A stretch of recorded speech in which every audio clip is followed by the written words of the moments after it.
नालसार विद्यापीठातील लॉ कॉलेजच्या विद्यार्थ्यांविरोधात काढण्यात आलेल्या आदेशानंतर बार काउन्सिल ऑफ इंडियाचे अध्यक्ष आणि भाजपचे खासदार मनन कुमार मिश्रा चांगले चर्चेत आलेत। याचं कारण असं आहे की हा आदेश त्यांच्याकडे याचे अधिकार नसताना देखील काढण्यात आल्याचा आरोप आहे। या आदेशाचं प्रकरण ताजं असतानाच त्यांच्या विरोधामध्ये बार काउन्सिल ऑफ इंडियाच्या वकिलांनी 2 दिवसांपूर्वीच दिल्लीमध्ये उतरत आंदोलन केलं आणि राजीनाम्याची मागणी केली होती। महत्त्वाचं म्हणजे काय तर या दोन्ही घटनांमध्ये कॉकरोच जनता पार्टीची आक्रमक भूमिका आपल्याला पाहायला मिळाली। त्यात आता पुन्हा एकदा भाजप खासदार असलेल्या मनन कुमार मिश्रा यांच्या विरोधामध्ये बार काउन्सिल ऑफ इंडियामध्ये बंड सुरू झालाय। बीसीआयचे सह अध्यक्ष आणि ज्येष्ठ वकील असलेले वाय सदाशिव रेड्डी यांनी मिश्रा यांच्या राजीनाम्याची मागणी केली आहे। मिश्रा यांच्या काळामध्ये बीसीआयच्या सुमारे 150 कोटी रुपयांचा निधी हा अध्यक्षांच्या नियंत्रणाखाली असलेल्या एका ट्रस्टकडे कथितपणे वळवण्यात आल्याचा आरोप रेड्डी यांनी केला। या संदर्भामध्ये रेड्डी यांनी बार काउन्सिल ऑफ इंडियाचे अध्यक्ष असलेल्या मिश्रा यांना एक पत्रही लिहिलंय आणि त्यांनी राजीनामा का मागितला याबद्दलची 8 कारणं लिहिली आहेत आणि 5 प्रमुख मागण्या केल्यात। तेव्हा भारतातील वकिली व्यवसाय आणि कायदेशीर शिक्षणाचं नियमन करणाऱ्या सर्वोच्च वैधानिक संस्थेमध्ये नेमकं काय चाललंय, हा वाद कुठून सुरू झाला, बीसीआयचे सह अध्यक्ष आणि ज्येष्ठ वकील वाय सदाशिव रेड्डी यांनी मिश्रांविरोधात कोणते गंभीर मुद्दे उपस्थित करत आरोप केलेत आणि त्यावरती भाजप खासदार असलेल्या मिश्रांचं काय म्हणणं आहे, हे सगळं आपण सविस्तर पाहणार आहोत। अगदी सोप्या भाषेमध्ये व्हिडिओ शेवटपर्यंत बघा। नमस्कार, मी अमोल डोईफोडे आणि आपण पाहताय Maharashtra Times online. Bar council of India ही एक भारतातील वकिली व्यवसाय आणि कायदेशीर शिक्षणाचं नियमन करणारी देशातील सर्वोच्च वैधानिक संस्था आहे। वकिलांचं व्यावसायिक आचरण सुधारणं, कायद्याच्या शिक्षणाचा दर्जा राखणं आणि न्यायाची मूल्य टिकवून ठेवणं यासाठी ही संस्था अत्यंत महत्त्वाची मानली जाते। मात्र या संस्थेतच सगळा गोंधळ आणि आलबेल नाहीये। नालसार विद्यापीठामध्ये देशाचे सरन्यायाधीश सूर्यकांत यांच्या दीक्षांत समारंभाच्या कार्यक्रमावरून वादग्रस्त दंडात्मक फतवा काढणारे मनन कुमार मिश्रा चांगले चर्चेत आणि तेवढेच वादाच्या भोवऱ्यात अडकलेत। कारण मिश्रा हे बार काउन्सिल ऑफ इंडियाचे अध्यक्ष आहेत आणि त्यासोबतच राज्यसभेचे भाजप खासदार देखील। त्यांनीच नालसामधला आदेश काढला होता, मात्र सीजेपीनं हा डाव पूर्णपणे उधळून लावला होता। त्यानंतर 2 दिवसांपूर्वीच त्यांच्या विरोधामध्ये मिश्रा यांच्या राजीनाम्यासाठी वकिलांनी रस्त्यावर उतरून आंदोलन केलं। ऑल इंडिया यंग ॲडव्होकेट्स असोसिएशननं बीसीआयच्या अध्यक्षांच्या विरोधामध्ये बार काउन्सिलच्या समोरच जोरदारपणे घोषणाबाजी केली होती। यावेळी देखील पुन्हा एकदा कॉकरोच जनता पार्टीनं या आंदोलनाला पाठिंबा दिल्याचं पाहायला मिळालं। हे प्रकरण आता शांत होत नाही तोच बार काउन्सिल ऑफ इंडियाचे सह अध्यक्ष आणि ज्येष्ठ वकील वाय सदाशिव रेड्डी यांनी मिश्रा यांच्या राजीनाम्याची मागणी केली आहे। मिश्रा यांच्या कार्यकाळामध्ये आर्थिक अनियमितता असल्याचा आरोप त्यांनी केला असून या प्रकरणाची चौकशी करण्याची मागणी केली आहे। रेड्डी यांनी बीसीआय अध्यक्षांना लिहिलेल्या पत्रामध्ये 150 कोटी रुपयांचा निधी हा अध्यक्षांच्या नियंत्रणाखाली असलेल्या ट्रस्टकडे कथितपणे वळवण्यात आल्याचा आरोप केला। त्यामुळे बीसीआयच्या खात्यांचं आणि मिश्रा यांच्या कार्यकाळामध्ये स्थापन करण्यात आलेल्या ट्रस्टचं स्वतंत्रपणे ऑडिट करण्याची मागणी रेड्डींनी केली आहे। यातली महत्त्वाची बाब अशी आहे की बार काउन्सिल ऑफ इंडियाचा मूळ 1974चा ट्रस्ट असताना देखील सप्टेंबर 2020 मध्ये मिश्रा यांच्या कार्यकाळामध्ये एक नवीन ट्रस्ट स्थापन करण्यात आला। यावरूनच रेड्डींनी मनन मिश्रांना एक पत्र लिहिलंय, ज्यात त्यांच्या राजीनाम्यासाठीची प्रमुख 8 कारणं आणि 5 प्रमुख मागण्या मांडल्यात। ती कारणं कोणती आहेत तर यातलं पहिलं कारण आहे पारदर्शक भरती प्रक्रियेविना काउन्सिलच्या आस्थापनेवरील नियुक्त्या। त्यानंतर दुसरं कारण आहे बार काउन्सिल ऑफ इंडिया ट्रस्टला निष्क्रिय करून नव्या ट्रस्टकडे काउन्सिलचा निधी वळवणं। त्यानंतर रेड्डींनी तिसरा मुद्दा उपस्थित केलाय की लॉ कॉलेजसाठीची मान्यता किंवा मान्यता नूतनीकरणासाठी महाविद्यालयांकडून निधी गोळा करणं। चौथा मुद्दा आहे काउन्सिलच्या संस्थांवरील महत्त्वाची पदं ही मिश्रा यांच्या कुटुंबातील व्यक्तींकडे आहेत। त्यानंतर 5वा मुद्दा आहे काउन्सिल समोर कोणताही मुद्दा न ठेवता नालसारच्या पदवीधर विद्यार्थ्यांविरोधात काढण्यात आलेला आदेश। 6वा मुद्दा आहे राज्य बार काउन्सिलमध्ये गटबाजीला प्रोत्साहन देणं।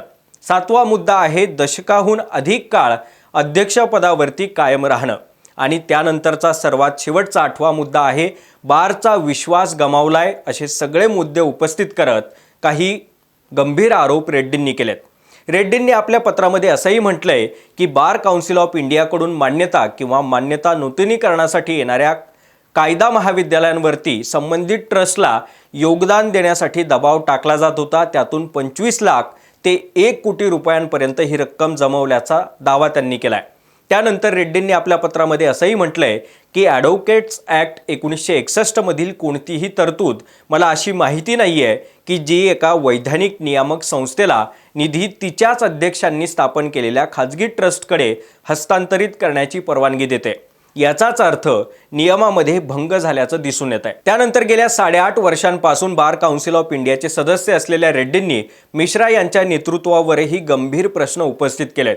त्यांनी आरोप केलाय की मिश्रा 2012 पासून सातत्यानं या पदावरती आहेत। 14 वर्ष एका व्यक्तीकडेच असलेलं निवडून येण्याचं पद प्रत्यक्षामध्ये निवडून येण्याचं पद आता राहिलेलं नाहीये। अध्यक्षपदाच्या निवडणुका होण्याची वेळ आली की निकाल आधीच ठरलेला असल्याप्रमाणे व्यवस्था केली जाते, असा गंभीर आरोप रेड्डींनी केलाय। तर बार काउन्सिल ऑफ इंडियाचे अध्यक्ष असलेल्या मनन मिश्रांनी मात्र हा आरोप फेटाळून लावताना रेड्डी गेल्या 8.5 वर्षांपासून BCIचे सदस्य आहेत, मात्र त्यांनी कधीही याबाबत स्पष्टपणे आपलं मत मांडलं नाही असं म्हटलंय। आपण भाजप खासदार असल्यानं केवळ राजकीय स्टंट आणि राजकीय सूडबुद्धीचा प्रकार असल्याचं मनन मिश्रा यांचं म्हणणं आहे। बार काउन्सिल ऑफ इंडिया अर्थात BCIचे अध्यक्ष मनन कुमार मिश्रा यांच्या विरोधामध्ये आता मोठा वाद सुरू असतानाच सुप्रीम कोर्टातही याचिका दाखल करण्यात आली आहे। मनन कुमार मिश्रा यांच्या दीर्घकाळापर्यंत चाललेल्या अध्यक्षीय पदाच्या कायदेशीर मान्यतेला आणि या ट्रस्टच्या आर्थिक व्यवहारांना सर्वोच्च न्यायालयामध्ये आता आव्हान देण्यात आलंय। तर दुसरीकडे बार काउन्सिलमधील अंतर्गत कलह दिवसेंदिवस शिगेला पोहोचलेला असताना YR सदाशिव रेड्डी यांनी देखील मिश्रांच्या राजीनाम्याची मागणी करताना 5 प्रमुख मागण्या त्यांच्या समोर मांडलेल्या आहेत। यातली पहिली मागणी अशी आहे की बार काउन्सिल ऑफ इंडियाच्या अध्यक्षपदाचा तात्काळ राजीनामा द्यावा आणि कोणत्याही परिस्थितीमध्ये हे पत्र मिळाल्यापासून 15 दिवसांच्या आत मनन मिश्रा यांनी राजीनामा दिला पाहिजे।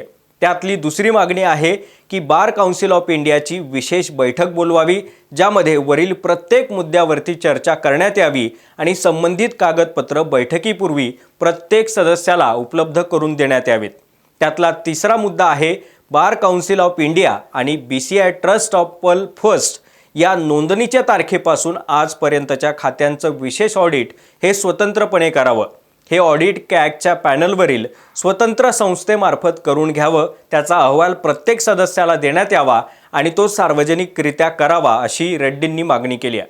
त्यानंतर त्यांनी चौथी मागणी केली आहे की तात्काळ प्रभावानं कोणताही कायदा महाविद्यालयाकडून, विद्यापीठाकडून किंवा व्यवस्थापनाकडून काउन्सिल किंवा तिच्याशी संबंधित कोणत्याही ट्रस्ट अथवा संस्थेनं कोणत्याही प्रकारचं योगदान, देणगी किंवा पैसे स्वीकारू नयेत असे निर्देश द्यावेत।